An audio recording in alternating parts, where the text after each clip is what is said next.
বক্তা পরিবারের দরজায় হাফিজি মাদ্রাসার উদ্যোগে 2 দিনব্যাপী আয়োজিত মাহফিলের আজ শেষ দিনের সমাপনী পর্বের সম্মানিত সভাপতি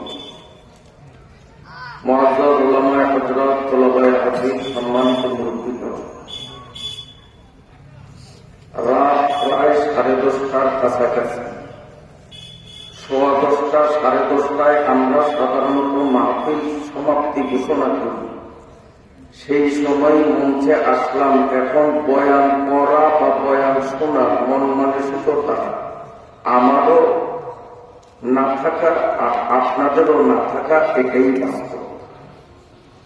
তারপরেও আপনারা অত্যন্ত ধৈর্যের মূর্ত প্রতীক হয়ে যেভাবে জমে বসে রইলেন, এজন্য স্বল্প পরিসরে সংক্ষিপ্ত আকারে 2-4টি কথা বলার ইচ্ছা করি, যদি আপনাদের অনুমতি হয় বলব। ধারাবাহিকভাবে তাফসীর করা, যদিও প্রস্তাব করা হয়েছে তাফসীরুল কোরআন মাহফিল, কিন্তু তাফসীর করার মতো ক্ষেত্র বা সময় হাতে নেই। অতএব ধারাবাহিকভাবে তাফসীরে যাওয়া আজকের জন্য অসম্ভব। আমি আপনাদের সামনে রাসূলুল্লাহ সাল্লাল্লাহু আলাইহি ওয়াসাল্লাম থেকে বর্ণিত একটি হাদিসের মর্মে 2-4টি কথা বলেই অল্প সময়ের মধ্যে ইনশাআল্লাহ দোয়া মুনাজাতের মাধ্যমে আমরা বিদায় গ্রহণ করব। হাদিসটি বিশিষ্ট সাহাবী হযরতে আবু হুরায়রা রাদিয়াল্লাহু তাআলা আনহু থেকে বর্ণিত। وعن أبي هريرة رضي الله تعالى عنه أنه قال قال رسول الله صلى الله عليه وسلم اجتنبوا عن السبعة الموبقات قالوا وما هن يا رسول الله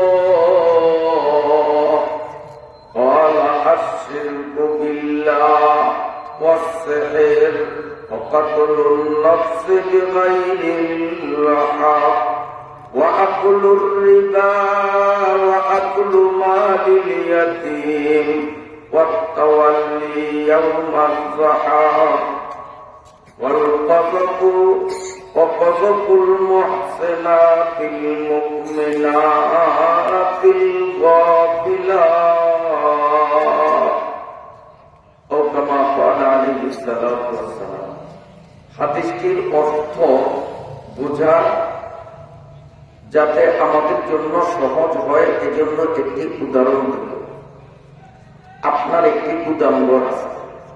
গুদামঘরের মধ্যে আপনি অনেকগুলো ধান বস্তা ভরে ভরে, অনেকগুলো চাল, অনেকগুলো গম প্রভৃতি রসদ রাখলেন। নিয়ত হলো এগুলো সময় মতো বিক্রি করে এগুলোর মূল্য দিয়ে গোলা জিয়া মার্কেট বা কেজাহান মার্কেটে আপনি জাকাত দিন। কিন্তু আপনি গুদামঘরের দিকে কখনো লক্ষ্য করলেন না যে তাতে ইঁদুর ঢুকলো কি ঢুকলো। লক্ষ্য করার দরকার আছে, কারণ লক্ষ্য না করার কারণে ভিতরে ইঁদুর ঢুকে। এই ইঁদুররা ধান, গম, চাল আস্ত রাখবে না খেয়ে সাফা করবে। সময় মতো আপনি জমি যেদিন দলিল করবেন, গুদামঘর খুলে দেখবেন না চাউল আছে, না ধান আছে, না গম আছে। বাস্তব এমনই তো। জমি কিনা আর সম্ভব হল। অনুরূপ ভাবে জান্নাত আমাদের ঠিকানা। আল্লাহ পাক থেকে আমরা জান্নাত কিনব আমাদের ইবাদতের মূল্য দিয়ে। ঠিক আছে?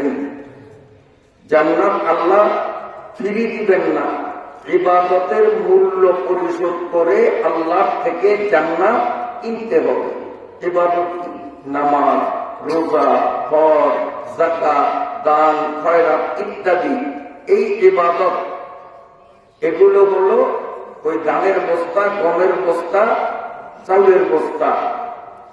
কিন্তু আর গুদামঘর হলো আমল নামা।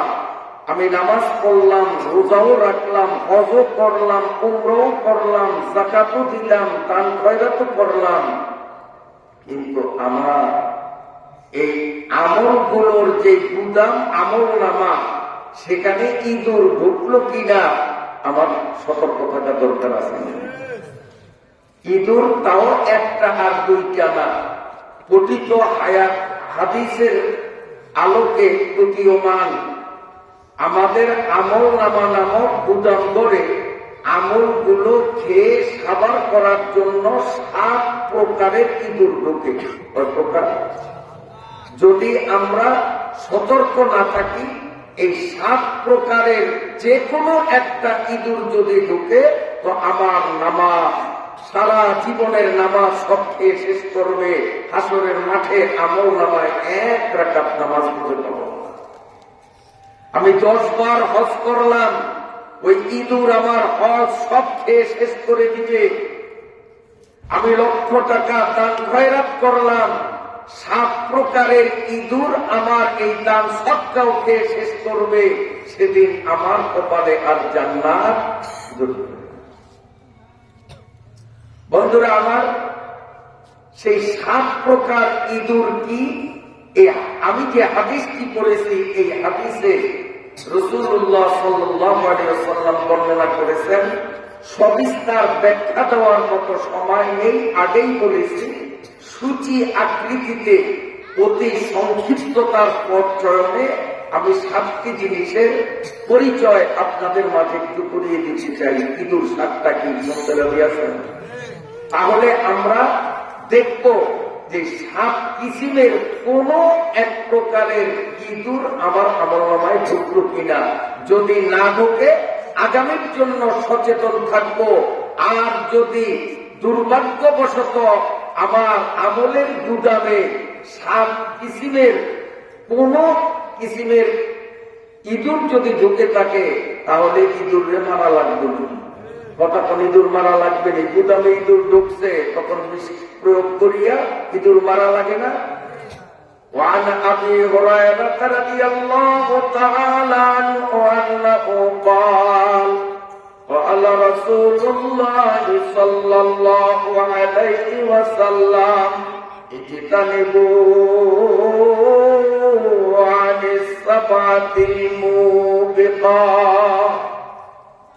আল্লাহ পাকের পয়গম্বর রাসূল খুদা সাল্লাল্লাহু আলাইহি ওয়াসাল্লাম কিয়ামত পর্যন্ত আগত সমস্ত মুসলিম উম্মতকে সম্বোধন করে বলেন, আমার উম্মতেরা, তোমরা নামাজ পড়ো, রোজা রাখো, হজ করো, যাকাত দাও, দান খয়রাত করো, নানা প্রজাতের আমল করো।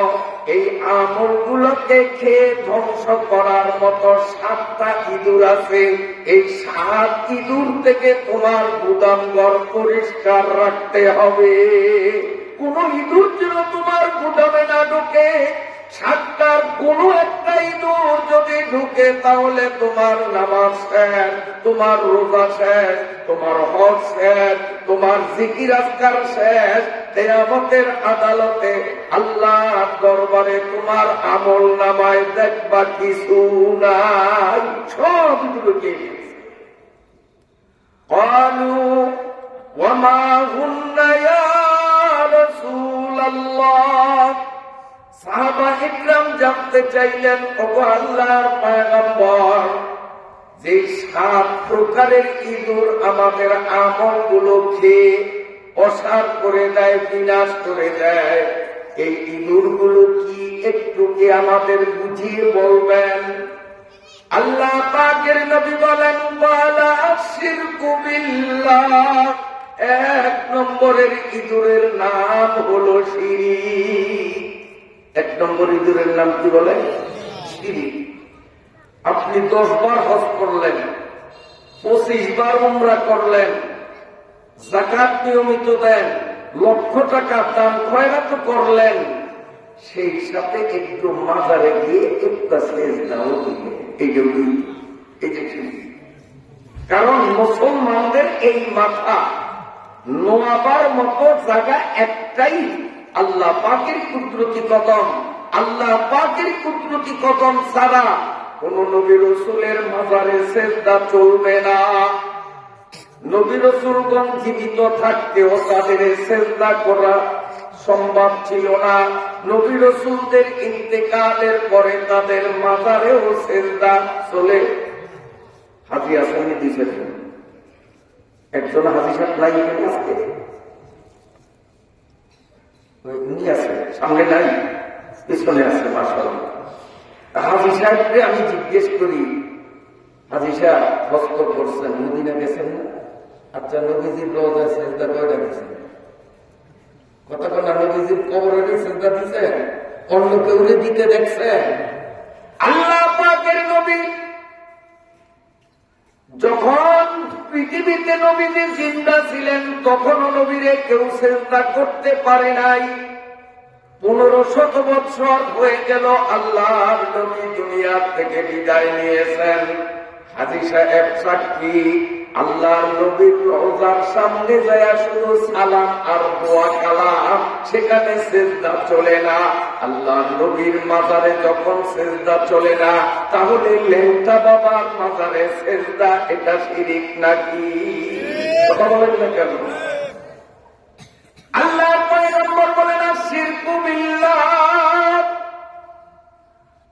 ও মুসলমান, তোমাদের সমস্ত আমল গুলোকে খেয়ে বিনাশ করার মতো 7টা ইঁদুরের 1 নম্বর ইঁদুরের নাম হলো শিরিক। তুমি যতই ইবাদত বন্দেগী করো না কেন, সামান্য একটু শিরিকে যদি জড়াইয়া যাও, এই শিরিক নামক ইঁদুর তোমার আমল বরবাদ করে দিবে। কত রকমের শিরিকের মধ্যে মাজারে সেজদা দেওয়ার মতো লোক আছে না? কথাটা এর বাইরেও কত শিরিক আমরা করি। যেমন ঢাকার উদ্দেশ্যে রওনা দিচ্ছেন, ব্যাগ কাঁধে নিয়েছে, ঘর থেকে নাই না রাস্তায় উঠবেন, রেন্ডি গাছের শিকড়ের সাথে উষ্টা খাইলেন, পায়ে ধাক্কা লাগছে, পাইলেন বেটা না, আজকে ঢাকা যাওয়া যাবে না, বাধা খাইছি, বাধা খাইলে সামনে যাওয়া যাবে না। এরকম বিশ্বাস মুসলমান রাখে কিনা? বাধা খাইলে আপনার কাজ খবর শুভ, এইটাও শিরিক। কারণ কোন বাধার সাথে শুভ অশুভের কোন সম্পর্ক নাই। শুভ অশুভের সম্পর্ক হলো আল্লাহর সাথে। খাইরিহি ওয়া শাররিহি মিনাল্লাহি তাআলা। এক ব্যক্তি এর আগে রাখুন, এখন তো বাথরুম ঘরের মধ্যে, ওয়ালের এই পাশে খায়, লোড দেয়, ওয়ালের এই পাশে আনলোড করে। এখন তো বর্তমানের অবস্থা হইলেই কি শহর কি গ্রাম সব জায়গায়, কিন্তু এক সময় অন্তত আধা কিলোমিটার দূরে যাওয়া লাগতো আনলোড করার জন্য। কি বাথরুম কত আগুনই গ্যাস আমাদের ভোলা আঞ্চলিক ভাষায় আধা কিলোমিটার দূরে আছে এটা মুরব্বীরা বলে। এখন এক যুবক তার পেটে দিছে কামড়, পায়খানার প্রচন্ড ব্যাগ, বদনা হাতে নিয়ে ওই পায়খানার দিকে রওনা দিছে। পথে লেন্ডি গাছের সাথে খাইল ধাক্কা, ধাক্কা খাইয়া আর সামনে একচুল না গিয়া ঘরে আসছে। ঘরে ঢুকতে না ঢুকতে এমন প্রেসার তার পেটে পড়ছে আর ধরে রাখতে পারে না, একবারে ঘর বাড়ি বিছনা সব কামড়া হয়ে গেছে। বাপে পেটি তুই বুঝকার পোলা অবুজ শিশু হইতে মাইনা নেওয়া যাইত, কোন দিকে কি বাথরুম ছিল না? আব্বা এতদিন না আপনারা শিখাইছেন যে বাধা খাইলে সামনে যাওয়া অশুভ। আমি তো বাথরুমের উদ্দেশ্যে রওনা দিচ্ছিলাম, পথে তো বাধা খাইছি, এই জন্য সামনে যাওয়া অশুভ, তাই আমি শুভ করার জন্য ঘরে আসলাম। ভালো করিয়া শুভ হয়েছে। অনেক মানুষ মনে করে রাত্রে যদি ভুতুম পেশার ডাক শোনে কিংবা নিম পাখির ডাক শোনে, গ্রামগঞ্জে অনেক মানুষ মনে করে যে এই ডাক শোনা অশুভ, কেউ হয়তো মারা যাবে, এই জন্য শোয়ার থেকে উঠিয়া বাহিরে যাইয়া ঢিল মারিয়া ওই নিম পাখি আর বুতুম পেছারে তাড়াইয়া দেয়। এলাকা ছাড়া কিন্তু ওইটা ডাকে, এটা বল, এইটাও শিরক। আল্লাহ বুতুম পেছাকে বুদবুদ করা শিখাইছে, ও তাই বলে। কাকেরে কাকা করা শিখাইছেন, কাক তাই করে। মোরগরে কুকুরুত বলা শিখাইছেন, তাই মোরগ কুকুরুত বলে। নিম পাখিরে নিম নিম নিম নিম শব্দ শিখাইছেন, ওর বুলি এটা। ওই বুলির সাথে শুভ অশুভের কোন সম্পর্ক নাই। যদি কোন মুসলমান কোন পাখি পশুর ডাক অশুভ মনে করে, এটাও শিরিক। এই শিরিকে তার সমস্ত আমল গুলি বরবাদ করে দিবি। কষ্ট হয় আপনাদের? 7টা হিসাবটি নিয়ে যাইবেন তো ইনশাআল্লাহ, বেশি সময় করব না। আল্লাহ আরেকটা উদাহরণ দিই।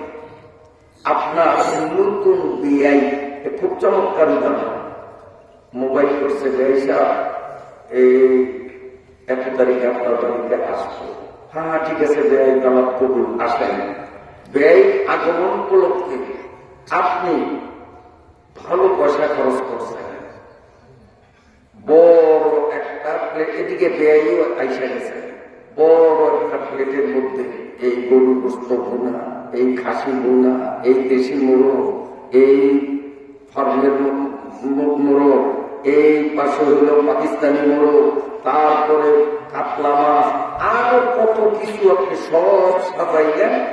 এই কোনায় আপনার ছোট্ট একটা ছেলে, খুব আদরের ছেলে, ছোট্ট মানুষ, ও পায়খানা করছে, চামচ দিয়ে পাতলা পায়খানা 3 চামচ এখানে রাখছে।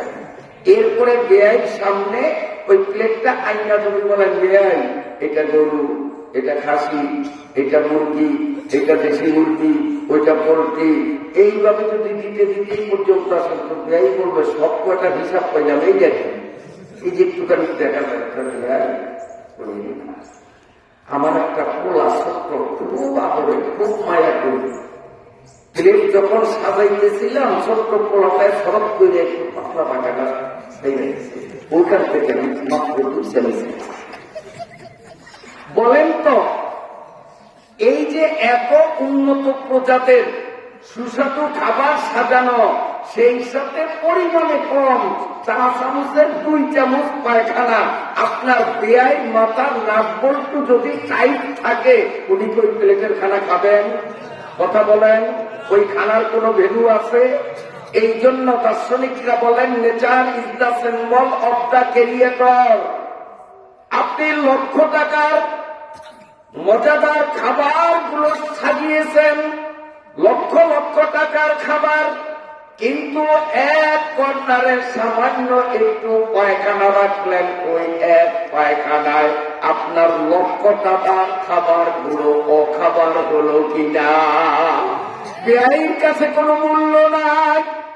ওই বেআই আপনার উপর অসন্তুষ্ট হবে, জীবনে আপনার বাড়ি আর কোনদিন আসবেন না। ঠিক না ঠিক? ঠিক আপনি এইভাবে গরুর গোশত বুনা মানে 5 ওয়াক্ত নামাজ, খাসির গোশত বুনা মানে হজ, দেশি মুরগি মানে উমরা, রকমারি সোয়াব গুলো আমল নামার প্লেটের মধ্যে সাজাইলেন। হজ করিয়া ঢাকায় বিমানবন্দরে নামিয়া শহরে আসিয়া চিন্তা করলেন, এত দীর্ঘ সফর সারিয়া আসলাম, একটু শালীর বাজারে যাইয়া 2টা সেজদা দিয়া নেই। মাজারে গিয়ে একটা সেজদা দিলেন। এই সেজদাটা হলো 1 চামচ পায়খানা।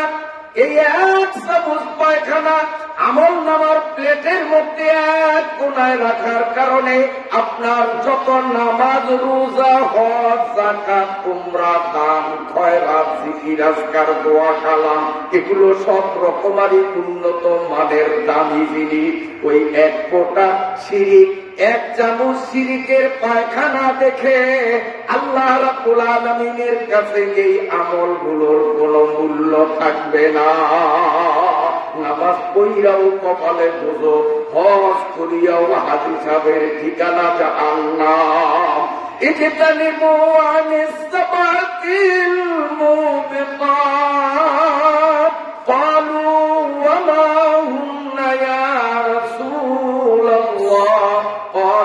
আশরিকু বিল্লাহ।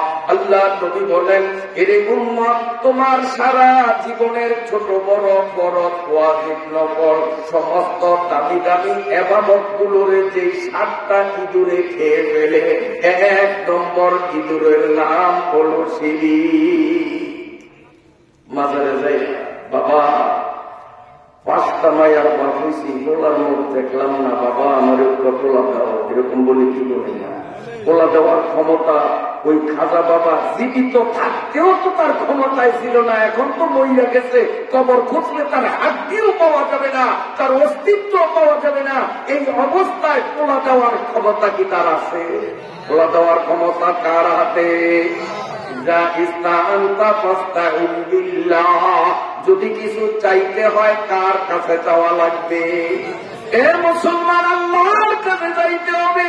আল্লাহকে বাদ দিয়া যদি কোন বাজারে জিন্দা বা মুর্দা পীরের কাছে গিয়া চাই, সাথে সাথে এটা শিরিক হয়ে যাবে।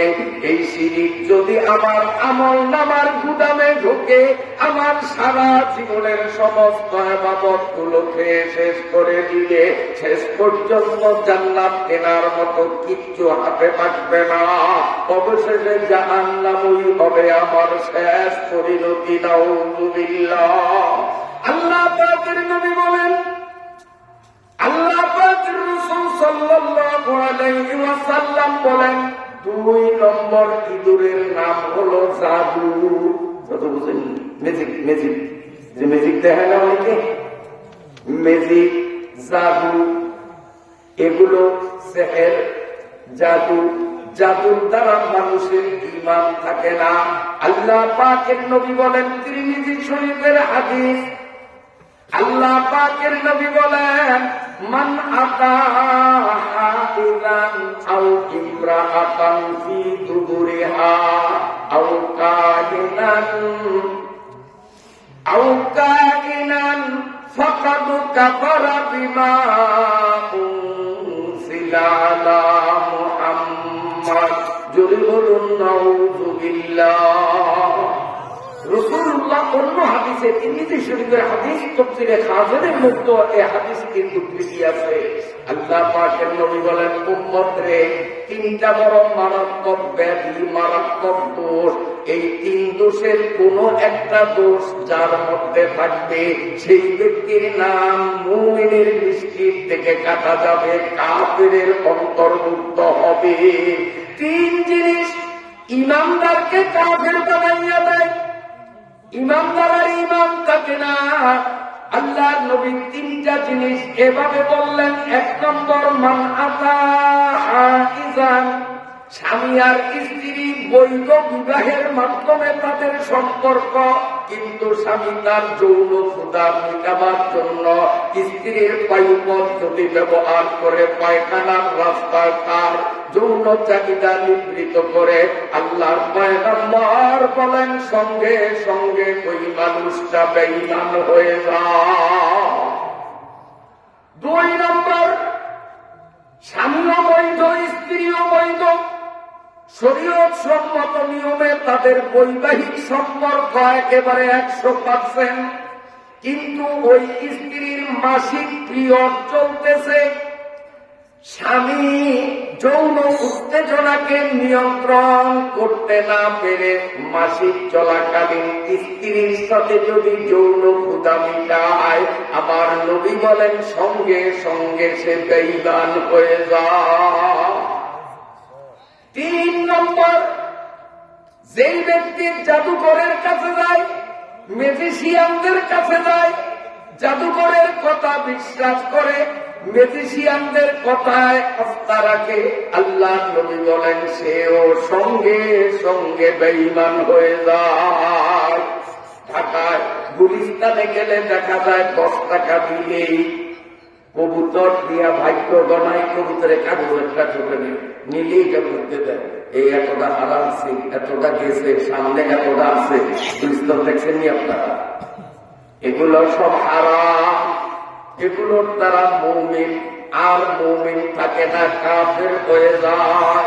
এই জন্য আল্লাহ নবী বলেন, মুসলমানের আমলগুলোকে বরবাদ করার 7টা ইঁদুর আমল নামায়। শিরিকের ইঁদুর যদি ঢুকে আমল নামায়, যদি এভাবে জাদু ম্যাজিকের ইঁদুর ঢোকে, এরা সমস্ত আমলগুলি বরবাদ করিয়া দেয়। 3 নম্বর হলো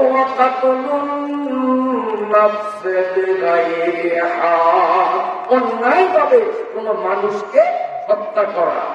আমার দলকে পাওয়ারে নিতে হবে, অথবা আমার দল পাওয়ারে থাকবে যেন কেউ নামাইতে না পারে, এই জন্য মানুষকে মারা। এটা ন্যায় মতো মারা না অন্যায় মতো মারা। এরকম অন্যায় মানুষ মারা আমাদের দেশে তো নাই।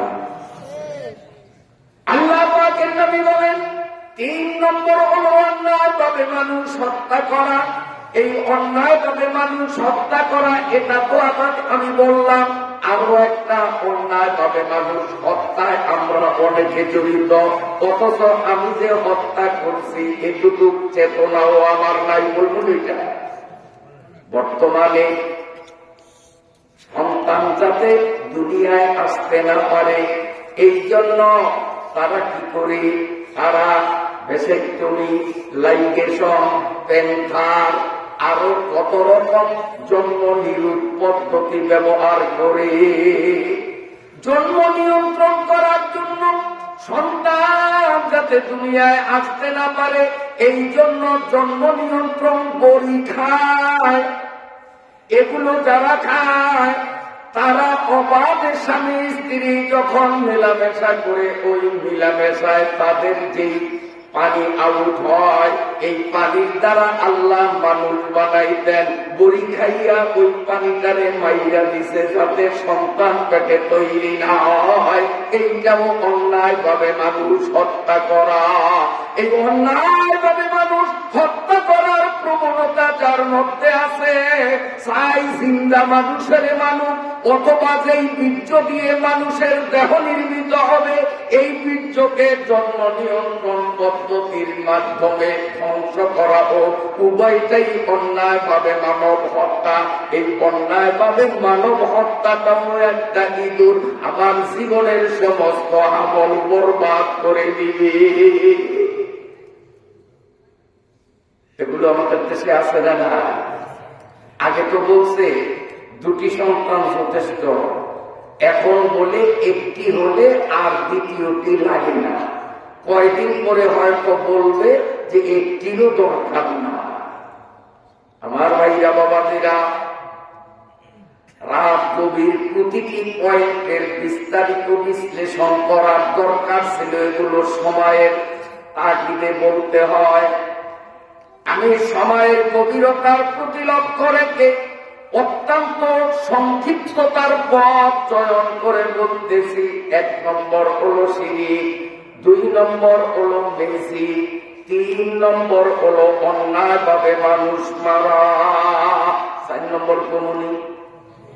অনেকের গায়ে লাগবে, আমার উপরে আবার রাগু হইতে পারে, বলবো। আল্লাহর নবী বলেন, রাগ করলে নবীরে করবেন আই এম এ মেসেঞ্জার, আমি একজন বার্তাবাহক। আমার নবী বলছেন আরবি ভাষায়, আমি হুবহুতা বাংলা ভাষায় আপনাদের শোনাই। রাগ করলে নবীর উপর রাগ করিলেন, আমার উপর নয়। আমার নবী বলেন 7টা ইঁদুর মানুষের জীবনের কষ্টের সকল আমলগুলো বরবাদ করে। 1 নম্বরে শিরিক, 2 নম্বরে জাদু, 3 নম্বরে অন্যায় ভাবে মানুষ হত্যা। সরাসরি মানুষ মানুষ, অথবা যেই বীর্য দিয়া মানুষ হয় মাতৃগর্ভে, ওই বীর্যকে মারা হোক, যে মানুষ মারা। 4 নম্বর হলো আকলুর রিবা। নবী বলেন সুদ খাওয়া, এইটাও এমন একটা ইঁদুর, এই ইঁদুরে তার জীবনের সমস্ত আমলগুলি বরবাদ করিয়া দেয়। 5 বার হজ করছে, তারপরে ও সুদের উপর টাকা লাগায়। আসেনি এমন মানুষ? কথা কয় না? নামাজ পড়তে পড়তে কপালে দাগ করছে, তারপরে ও সুদের উপর লেনদেন করে। সুদ এত বড় মারাত্মক। হাদিস শরীফে আছে, বুখারী শরীফে হাদিস, হাদিসের মূল কথা, সার কথা হলো, যেই মানুষগুলো সুদ খাওয়া হারাম জানার পরেও সুদ থেকে তওবা করলো না, ওই ইঁদুর মারা মানে তওবা করা। তওবা করলেই এগুলো মরিয়া যায়। আমাদের গুদাম ঘরের ইঁদুর মারার জন্য বোলার থেকে আমরা এভাবে গম কিনে আনি, প্যাকেট করা লাল গম আছে না, ও খাইলে ইঁদুর মরে।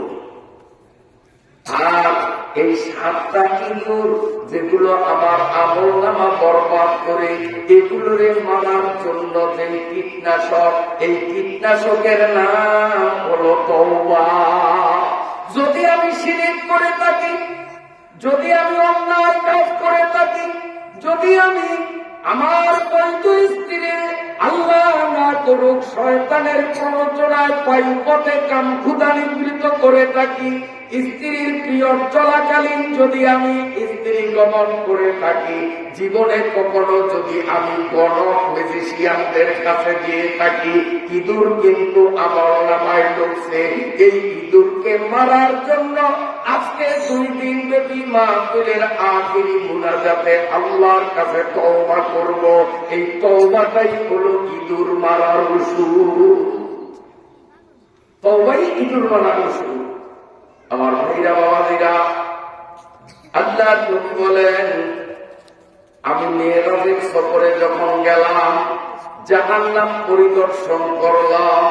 নবীজি বলেন, জাহান্নামের মধ্যে বিশাল আকৃতির বড় একটা দিঘি দেখলাম, যেই দিঘির মধ্যে 1 ফোঁটা পানি নাই, সব তাজা রক্ত, টাটকা রক্ত। আর এই রক্তের মতো পানিগুলো বরফের চেয়েও প্রচন্ড ঠান্ডা।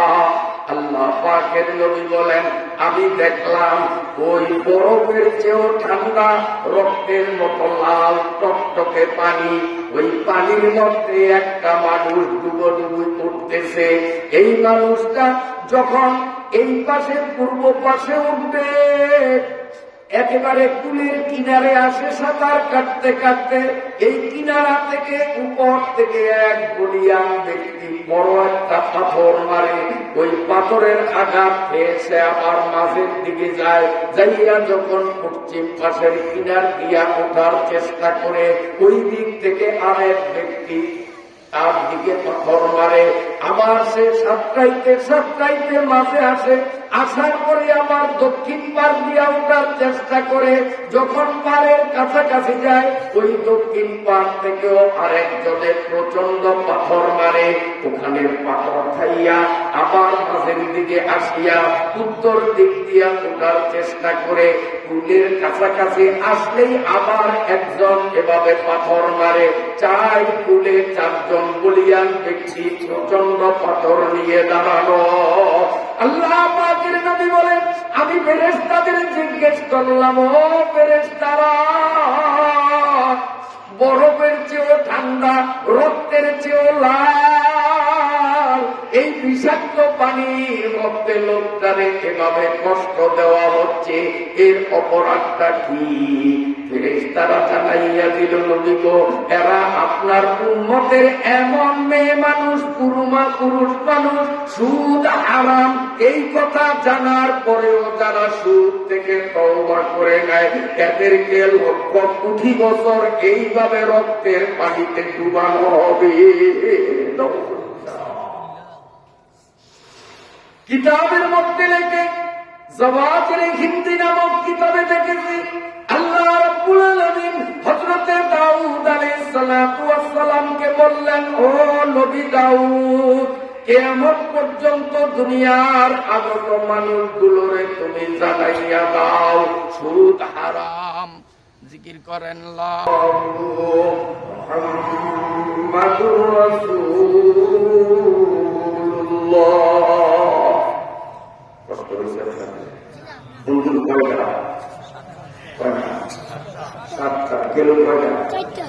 4টা। মাশাআল্লাহ, রাত গভীর হলেও আপনাদের ঘুম আসে না, সজাগ আছে। তাহলে আর বাকি আছে কয়টা বলবো? এই অল্প সময়ের মধ্যে ইনশাআল্লাহ টার্গেট করছি 11টায় ছাড়বো, 11টা বাজিয়ে দিছে, এখনো 3টা রয়ে গেছে। বলবো না আজকের মতো থাকবে, কষ্ট হবে না আপনাদের? আচ্ছা। চলুন সামনে চলি। দাউদ আলাইহিস সালামকে আল্লাহ পাক বলতেছেন, ও দাউদ, কিয়ামত পর্যন্ত যত মানুষ দুনিয়াতে আসবে সমস্ত মানুষদেরকে তুমি জানিয়ে দাও সুদ খাওয়া হারাম। এই কথা জানার পরেও যারা সুদ থেকে তওবা করলো না, এই সুদখোর মানুষগুলো হাসরের ময়দানে যখন উঠবে, জাহান্নামের নিষ্ঠুর নির্দয় পাষাণ প্রকৃতির একদল ফেরেশতাকে আল্লাহ বলবেন, জাহান্নাম থেকে জ্বলন্ত আগুনের এক মুঠ করে শলা নিয়ে আসো। ফেরেশতারা এক মুঠ শলা নিয়ে আনবে, প্রতিটি শলার মধ্যে জাহান্নামের লেলিহা অগ্নি শিখাগুলো দাউ দাউ করে জ্বলতে থাকবে। আল্লাহ বলেন, ও দাউদ, সুদ থেকে তওবা না করিয়া যেই মানুষগুলো মৃত্যুবরণ করবে, এই মানুষগুলোকে হাসরের ময়দানে অসংখ্য মানুষের সামনে জ্বলন্ত আগুনের শলা দিয়া দুই চোখের মধ্যে গুতানো হবে। সবাই বলি নাউযুবিল্লাহ। 5 নম্বর, আকলু মালিল ইয়াতীম, এতিমের মাল খাওয়া। এগুলো আমার ব্যাখ্যা দেব না। আসলে দরকার ছিল এতিমের মাল ঘরে ঘরে আজকে আত্মসাৎ হচ্ছে। কিভাবে হচ্ছে? আমি যে এতিমের মাল আত্মসাৎ করি এই অনুভূতিও আমার মধ্যে নাই। এই ইঁদুর আমাদের আমল নামায় কিন্তু ভরা, অথচ আমরা বিশাল আশা করে আছি আমি জান্নাতে যাবো, অথচ না, ইঁদুর আগে মারা লাগবে। সময় নাই, এই জন্য ব্যাখ্যা দিলাম না, শুধু পয়েন্ট গুলো আমি সূচির মতো বলি। 5 নম্বর হলো আকলু মালিল ইয়াতীম। 6 নম্বর হলো আত-তাওয়াল্লি ইয়াওমাস সাহা, জিহাদের ময়দান থেকে পালিয়ে আসা। জিহাদের ময়দানে গেলাম, বাঁচলে গাজী, মরলে শহীদ। হয়তো বিজয় অর্জন করব, আমি গাজী হব, অন্যথায় আমি লাশ হয়ে যাব, শহীদ হয়ে যাব। ময়দান থেকে ফেরা যাবে না। যুদ্ধের ময়দান থেকে কাপুরুষ হয়ে পলায়ন করা, এইটাও আমল ধ্বংস করার মতো একটা ইঁদুর।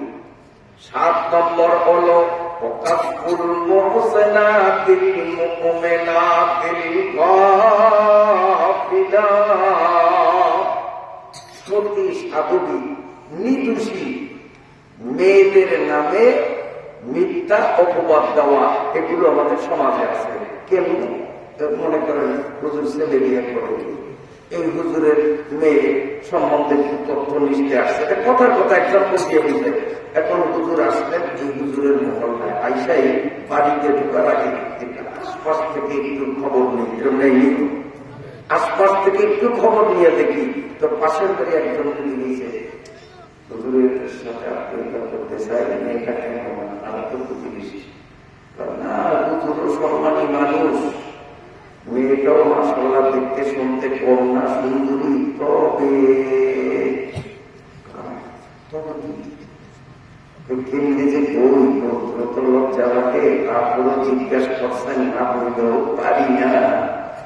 1 সপ্তাহ পর্যন্ত মায়ের গায়ে ছিল, পরে অনেক খোঁজাখুঁজি কইরা পাওয়া গেছে, পরকীয়া প্রেম কইরা এক যুবকের হাত ধইরা 7 দিন পর্যন্ত আসলে ভাবিতে বিয়েটা ঘুরে গেল।